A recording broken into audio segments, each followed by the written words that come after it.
Well, as we all know, LeBron's inner circle, his faithful attack dogs populating every corner of various media platforms, and James himself have made a career out of begging, pleading, and prostituting himself out for more help.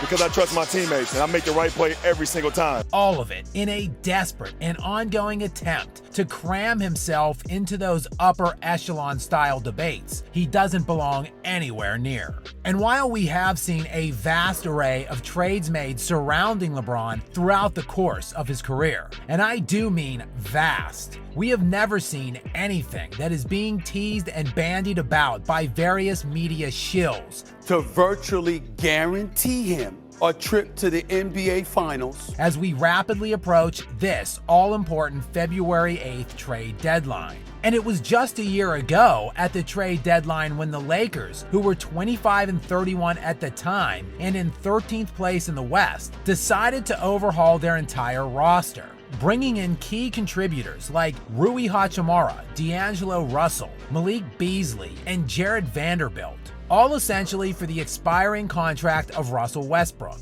The Lakers were good down the stretch following the deadline deals, very good, posting an NBA Western Conference best 18-9 record to end the regular season. And the new acquisitions were a resounding success, as the Lakers went all the way from out of the playoffs with less than 2 weeks remaining in the regular season to odds-on favorite to win the championship at one point during the playoffs. The moves last year, just more of the same for LeBron throughout his career, who has been needing more help for 21 years and counting. He typically always gets it, mind you, as he has amassed 2 super teams, and you can make a realistic case that he took a swing at a third failed one.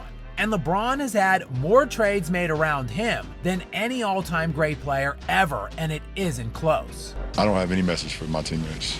Just go out and do your job. As organizations LeBron James was playing for at the time have made 118 trades currently and counting. To put that number into some kind of perspective, the player LeBron and his entire fan base have been awkwardly demanding comparisons to for years, Michael Jordan, had only 35 trades made surrounding him. Looking at LeBron's closest era-specific comp and the true king of this post-2000 century, Kobe Bryant, who is, to be fair, a more fitting comparison than Jordan due to the amount of time Kobe played, had only 56 trades made on teams he played on. That is essentially less than half of LeBron's 118. While Steph Curry, LeBron's closest rival over the last decade, has had only 51 trades made by his organization. And yet, there is a running, pervasive narrative that has been slapped in our faces for years about LeBron needing more help. But it is undeniable that he has always gotten it, and in spades. All of it to win just 4 championships in 21 years.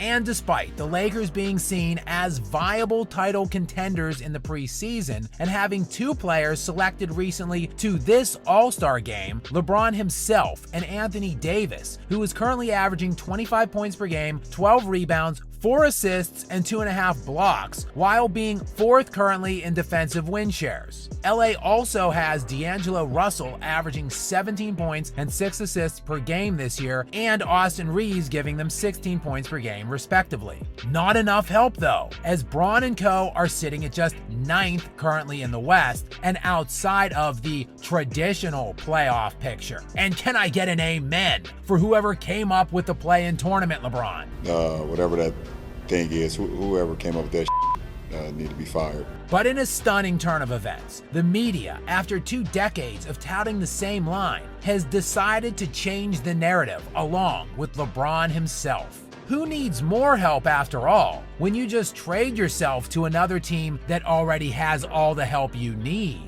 And LeBron, petulant, passive-aggressive baby that he is, took to his social media recently to post the image of an hourglass, indicating the clock is ticking for what we don't know. I mean, we just suck right now.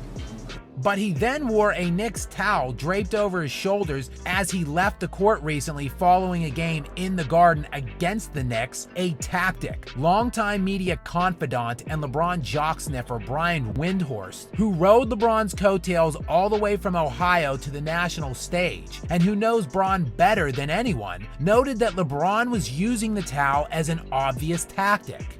Of course, he was cognizant and aware that he was putting on a towel that said New York Knicks, and he was using the Knicks as a tool to pressure the Lakers. We then have had Stephen A. Smith masquerading around every media platform at his disposal, sounding a little too excited, if you know what I mean, about the prospect of this move.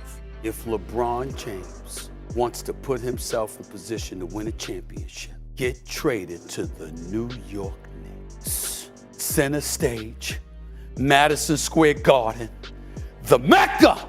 Yo, bro, LBJ, baby, what's up? It's orange and blue skies, baby. LeBron James, what's up? All of this as the Western Conference is looking more and more difficult, with the ascension of young up-and-coming squads intermixed with the established veteran-led championship-ready teams. All while the Eastern Conference recedes more and more seemingly by the hour, with the Bucks hiring of prolific playoff choke artist Doc Rivers. That is ridiculously bad.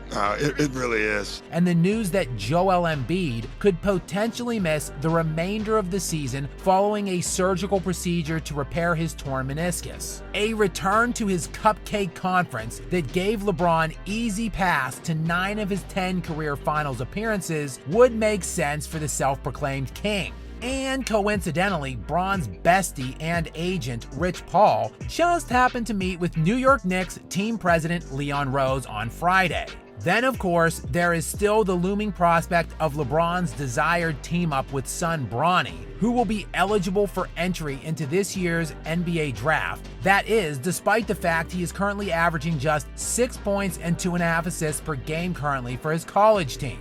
Oh, and the Knicks just happen to have 6 draft picks coming in 2024 and 4 in 2025. More than enough to facilitate some kind of trade for LeBron and have something left over to take a dart throw at drafting Bronny. Prearranged with LeBron, of course, who of course no other team would be willing to draft, seeing as how Bronny is just the 8th leading scorer on his college team currently that is sporting just a 9-13 record for the year. And we'll take that. We'll take that for sure. So while it remains to be seen just exactly what the future holds for LeBron, the next few days leading up to the February 8th deadline promise to be very interesting. And of course, it will all be circulating around LeBron, which is exactly how the petulant baby king has always liked it.